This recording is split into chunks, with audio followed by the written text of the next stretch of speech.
The female reproductive system is made up of external and internal organs.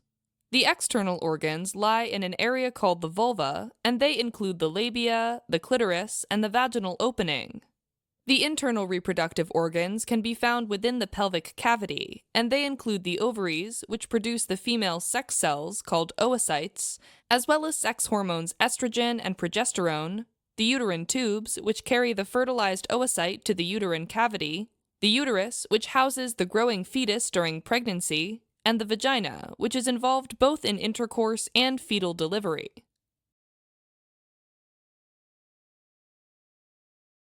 Now, the ovaries, uterine tubes, and uterus lie within the pelvis and are covered by a double sheet of peritoneum called the broad ligament. This extends from the sides of the uterus to the lateral wall and floor of the pelvis. To visualize the broad ligament, imagine yourself standing with your arms outstretched, holding a ball in each hand. Your body is the uterus, your arms are the uterine tubes, and the balls are the ovaries. Now, a sheet is draped over you, and this sheet represents the peritoneum. You can see now how the broad ligament of the uterus is a double fold.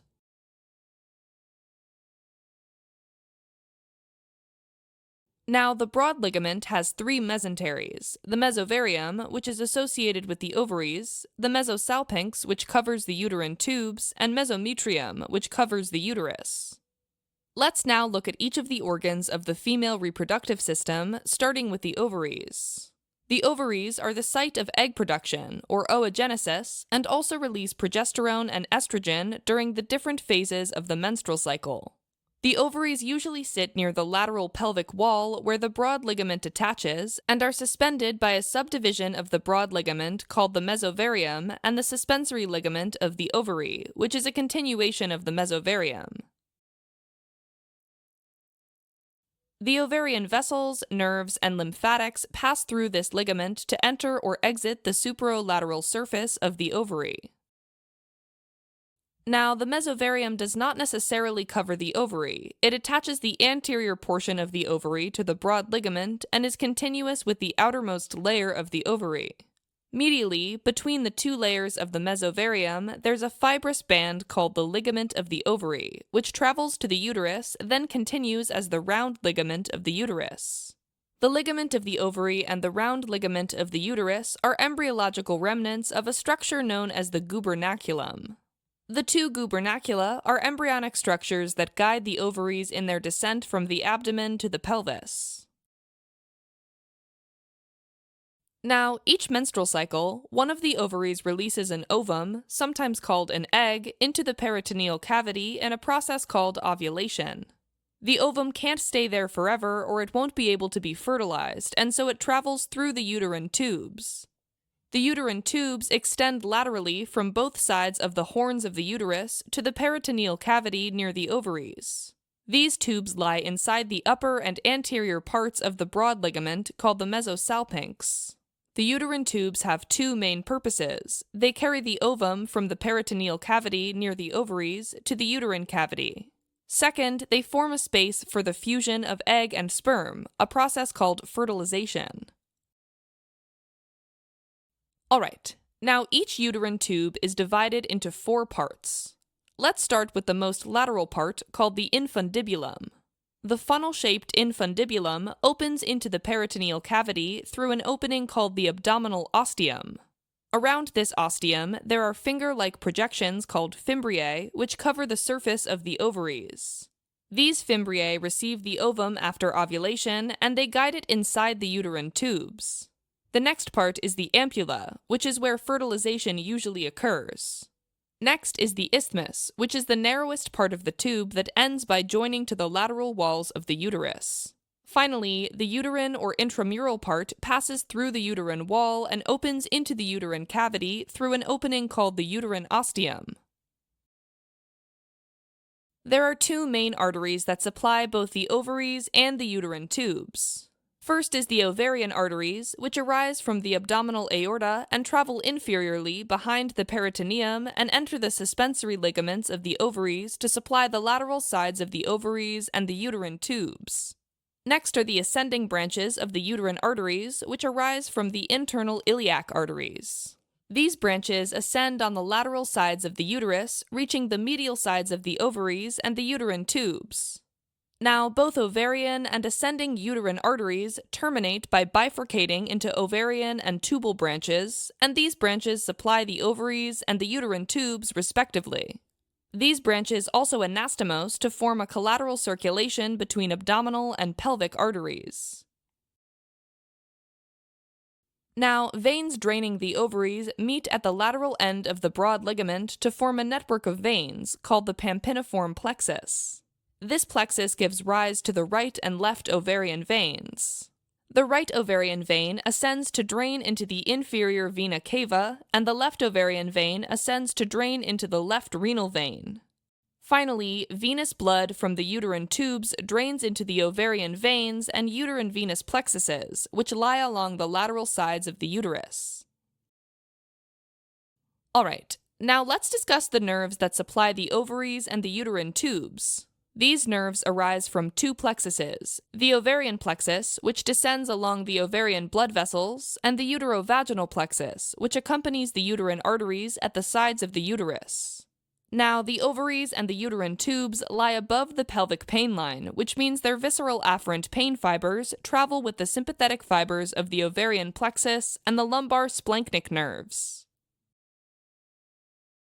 Okay, now let's take a deep breath and have a quick quiz. Can you name these parts of the broad ligament?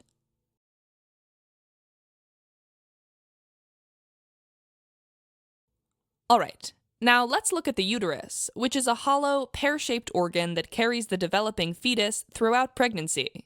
The uterus has two main parts called the body and the cervix. Let's start with the body, which forms the upper two-thirds of the organ. It is freely movable and lies between the layers of the broad ligament. The superior, rounded part of the body that lies above the uterine openings of the uterine tubes is called the fundus of the uterus. The inferior part of the body forms a constricted segment called the isthmus of the uterus, which is where the body of the uterus is continuous with the cervix. The cervix is a narrow cylinder that forms the lower third of the uterus and has two openings. The first is called the external os that opens into the vagina, and the second is the internal os, which opens into the uterine cavity. Alright, now let's look at the internal features of the uterus. First is the uterine cavity, which extends superolaterally, forming the regions where the uterine tubes join, called the uterine horns. Next is the cervical canal, located within the cervix. This canal extends from the anatomical internal os, which opens into the uterine cavity, to the external os, where it communicates with the lumen of the vagina. During delivery, the fetus descends through the cervical canal and the vagina, together called the birth canal. Alright, now that we know about the external and internal features of the uterus, let's talk about its location and orientation in the pelvis. The uterus lies in the lesser pelvis, with the body resting on the upper surface of the urinary bladder and the cervix lying between the bladder and the rectum. The uterus itself is covered by the mesometrium of the broad ligament, which is a double layer of peritoneum. This peritoneum continues over the anterior and posterior surfaces of the uterus, except for the cervix. Anteriorly, the peritoneum reflects from the uterus onto the superior surface of the bladder, forming the vesico-uterine pouch. Posteriorly, the peritoneum reflects from the body of the uterus and the supravaginal part of the cervix onto the anterior surface of the rectum, forming the recto-uterine pouch or pouch of Douglas. Now, the position of the uterus can get a bit confusing, so let's break it down. Most commonly, the uterus is in an anteverted and anteflexed position. Now, what does that mean? Well, these are just angles on different parts of the uterus and cervix. The angle of version is formed by an imaginary longitudinal line through the cervix and one through the vagina. An anteverted uterus is tilted anteriorly with an almost 90-degree angle. The angle of flexion is formed by an imaginary longitudinal line through the body of the uterus and one through the cervix. An anteflexed uterus has an angle measuring about 170 degrees. Although the uterus is usually in an anteflexed and anteverted position, some individuals can have a retroverted, retroflexed uterus. Retroverted means that the uterus tilts posteriorly over the vagina, which increases the angle of version. Retroflexed means that the fundus of the uterus tilts posterior over the cervix, which increases the angle of flexion. Now, the uterus is anchored within the pelvis by various mechanisms, including uterine ligaments, which attach to the superior and lateral surfaces of the uterus. The ligaments that attach to the superior surface include the mesometrium and the round ligaments. The mesometrium is the largest part of the broad ligament that lies below the mesovarium and mesosalpinx. Next is the round ligament of the uterus, which starts antero-inferior to the junction between the uterus and the uterine tubes. Then they run through the inguinal canal, reaching the labia majora. Remember, the round ligament of the uterus and the ligament of the ovary are the remnants of the ovarian gubernaculum. Now, the ligaments that attach to the lateral surface of the uterus include the cardinal and uterosacral ligaments. The cardinal ligament, also called the transverse cervical ligament, extends from the lateral surfaces of the cervix and the vagina to the lateral pelvic walls. The uterosacral ligaments extend superiorly and posteriorly from the sides of the cervix to the middle of the sacrum. The lower surface of the uterus is supported by structures of the pelvic floor, including the levator ani, perineal membrane, and perineal body. The uterus is also supported by its position over the bladder, especially in an anteverted, anteflexed orientation. And just a quick note, the arterial blood supply of the uterus comes mainly from the uterine arteries, which arise from the internal iliac arteries. Deoxygenated blood from the uterus drains into the uterine venous plexus, which lies between the two layers of the broad ligament. The plexus drains into the uterine veins, which exit the broad ligament on each side and drain into the internal iliac veins. Okay. Now let's take a deep breath and have a quick quiz. Can you name the internal features of the uterus on this image?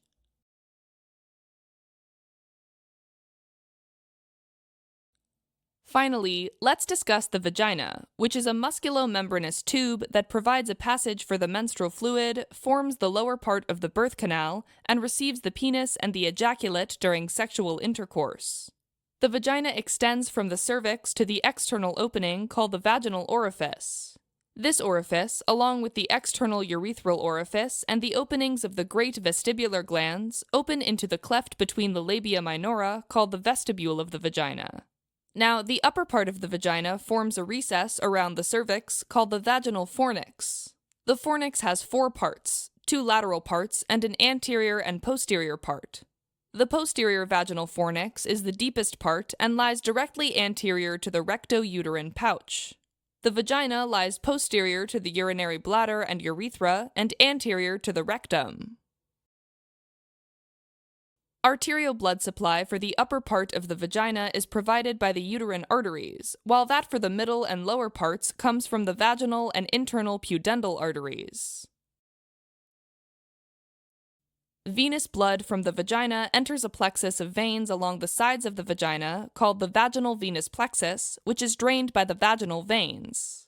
The vaginal venous plexus combines with the uterine venous plexus to form the uterovaginal venous plexus, which is mainly drained by the uterine veins into the internal iliac veins. The uterovaginal plexus also communicates with the vesical and rectal venous plexuses. Finally, let's discuss the innervation of the vagina and the uterus. The innervation of the vagina divides roughly into an upper 3/4 and a lower quarter.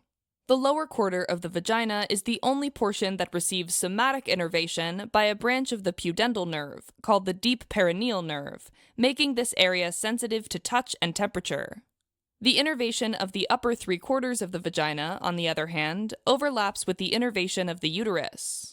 The innervation of these structures is visceral, and the nerve fibers come from the uterovaginal nerve plexus. These fibers include sympathetic, parasympathetic, and visceral afferent fibers. Lastly, the innervation of the uterus is divided by the pelvic pain line, which is an imaginary line in the pelvis. Structures that lie above the pelvic pain line, like the fundus and the body of the uterus, send pain impulses along visceral afferent fibers that follow the sympathetic nerve fibers.